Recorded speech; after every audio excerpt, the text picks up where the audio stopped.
எரேமியா 23 அதிகாரம். என் மேய்ச்சலின் ஆடுகளை கெடுத்து சிதறடிக்கிற மேய்ப்பர்களுக்கு ஐயோ என்று கர்த்தர் சொல்லுகிறார். இஸ்ரவேலின் தேவனாகிய கர்த்தர் தமது ஜனத்தை மேய்க்கிற மேய்ப்பர்களுக்கு விரோதமாக சொல்லுகிறது என்னவென்றால், நீங்கள் என் ஆடுகளை பராமரியாமல் அவைகளை சிதறடித்து அவைகளை துரத்திவிட்டீர்கள்.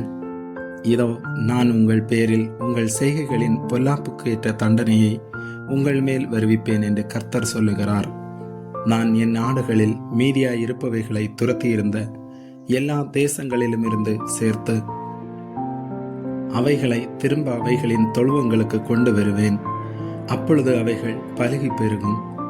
அவைகளை மேய்க்கத்தக்கவர்களையும் அவைகள் மேல் ஏற்படுத்துவேன்.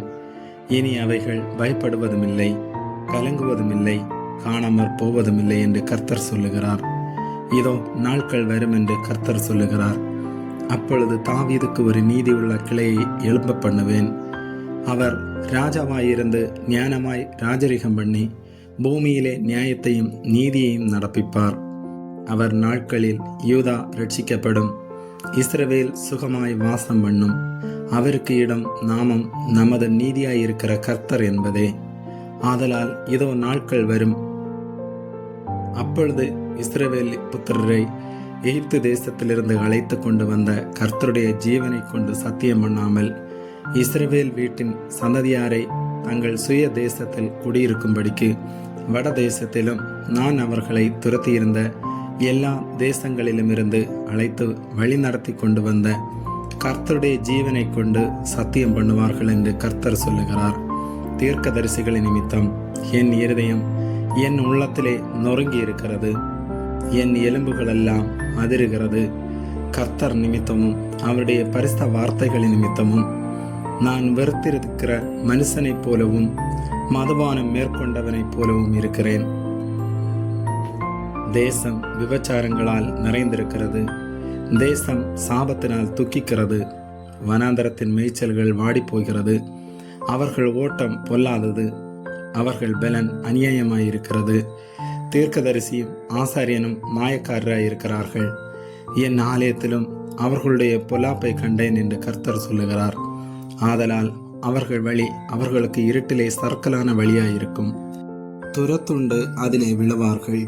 அவர்கள் விசாரிக்கப்படும் வருஷத்திலே அவர்கள் மேல் பொல்லாப்பை வரப்பண்ணுவேன் என்று கர்த்தர் சொல்லுகிறார். சமாரியாவின் தீர்க்கதரிசிகளிலோ மதிக்கேட்டை கண்டேன். பாகாலை கொண்டு தீர்க்க தரிசனம் சொல்லி இஸ்ரவேல் என்னும் என் ஜனத்தை மோசம் போக்கினார்கள். எருசலேமின் தீர்க்கதரிசிகளிலும் திடுக்கிடத்தக்க காரியத்தை காண்கிறேன். விபச்சாரம் பண்ணி வஞ்சகமாய் நடந்து ஒருவனும் தன் பொல்லாப்பை விட்டு திரும்பாதபடிக்கு பொல்லாதவர்களின் கைகளை திடப்படுத்துகிறார்கள். அவர்கள் எல்லாரும் எனக்கு சோதமை போலும் அதன் குடிகள் குமாரவை போலும் இருக்கிறார்கள். ஆதலால் சேனைகளின் கர்த்தர் தீர்க்கதரிசிகளை குறித்து, இதோ நான் அவர்களுக்கு புசிக்க எட்டியையும் குடிக்க பிச்சு கலந்த தண்ணீரையும் கொடுப்பேன். எருசலேமின் தீர்க்கதரிசிகளிலிருந்து மாயமானது தேசமெங்கும் பரம்பிற்றே என்று சொல்லுகிறார். உங்களுக்கு தீர்க்க தரிசனம் சொல்லுகிற தீர்க்கதரிசிகளின் வார்த்தைகளை கேளாதிருங்கள். அவர்கள் உங்களை வீண் பெருமை கொள்ளும்படி செய்கிறார்கள். கர்த்தருடைய வாக்கை அல்ல, தாங்கள் யூகித்த தரிசனத்தை சொல்லுகிறார்கள் என்று சேனைகளின் கர்த்தர் சொல்லுகிறார். அவர்கள் என்னை அசட்டை பண்ணுகிறவர்களை நோக்கி, உங்களுக்கு சமாதானம் இருக்கும் என்று கர்த்தர் சொன்னார் என்று சொல்லுகிறதுமல்லாமல் தங்கள் இருதயத்தின் கடினத்திலே நடக்கிற யாவரையும் நோக்கி, உங்கள் மேல் பொல்லாப்போ வராதென்றும் சொல்லுகிறார்கள். கர்த்தருடைய ஆலோசனையில் கூட நின்று அவருடைய வார்த்தையை கேட்டறிந்தவன் யார்? அவருடைய வார்த்தையை கவனித்து கேட்டவன் யார்? இதோ கர்த்தருடைய பெருங்காற்றாகிய கொடிய பூசல் புறப்பட்டது. அது துன்மார்க்கருடைய தலையின் மேல் உக்கிரமாய் மோதும். கர்த்தர் தம்முடைய இருதயத்தின் நினைவுகளை நடப்பித்து நிறைவேற்றும் அளவும் அவருடைய கோபம் தணியாது. கடைசி நாட்களில் அதை நன்றாய் உணருவீர்கள். அந்த தீர்க்கதரிசிகளை நான் அனுப்பாதிருந்தும் அவர்கள் ஓடினார்கள். அவர்களோட நான் பேசாதிருந்தும் அவர்கள் தீர்க்க தரிசனம் சொன்னார்கள். அவர்கள் என் ஆலோசனையிலே நிலைத்திருந்தார்களே ஆகில் அப்பொழுது அவர்கள் என் வார்த்தைகளை ஜனங்களுக்கு தெரிவித்து அவர்களை தங்கள் பொல்லாத வழிகளையும் தங்கள் செய்கைகளின் பொல்லாப்பையும் விட்டு திருப்புவார்கள். நான் சமீபத்திற்கு மாத்திரமா தேவன், தூரத்திற்கு தேவன் அல்லவோ என்று கர்த்தர் சொல்லுகிறார்.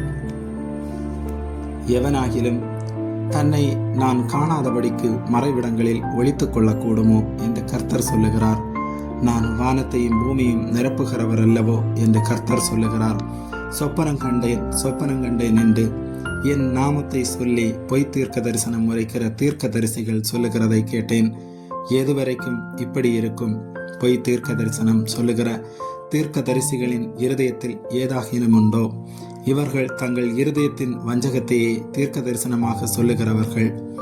என் ஜனத்தின் பிதாக்கள் பாகாலின் நிமித்தம் என் நாமத்தை மறந்தது போல இவர்கள் தங்கள் அயலாருக்கு விவரிக்கிற தங்கள் சொப்பனங்களினாலே என் நாமத்தை அவர்கள் மறக்கும்படி செய்ய பார்க்கிறார்கள்.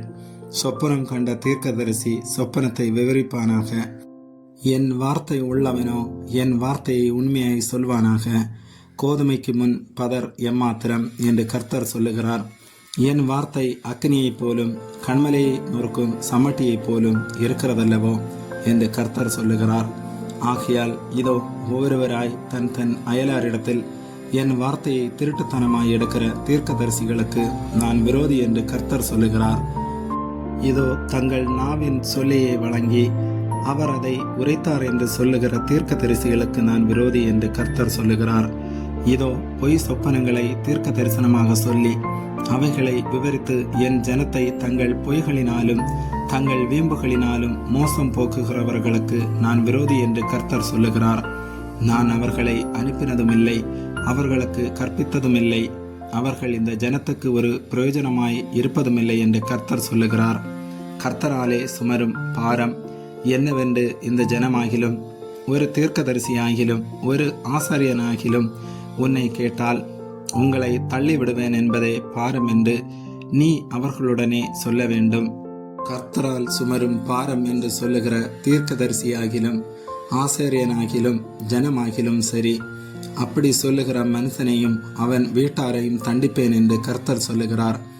கர்த்தர் என்ன மறு உத்தரவு கொடுத்தார், கர்த்தர் என்ன சொன்னார் என்று நீங்கள் அவரவர் தங்கள் அயலானையும் அவரவர் தங்கள் சகோதரனையும் கேட்பீர்களாக.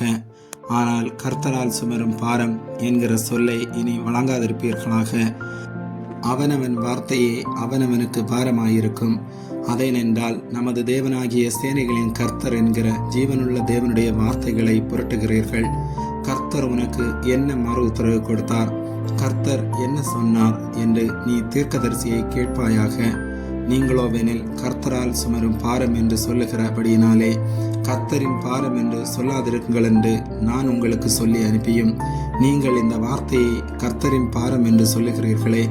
ஆதலால் இதோ நான் உங்களை மறக்கவே மறந்து உங்களையும் நான் உங்களுக்கும் உங்கள் பிதாக்களுக்கும் கொடுத்த நகரத்தையும் எனக்கு முன்பாக இராதபடிக்கு கைவிட்டு மறக்கப்படாத நித்திய நிந்தையையும் நித்திய இலச்சையையும் உங்கள் மேல் வரப்பண்ணுவேன் என்று கர்த்தர் சொல்லுகிறார்.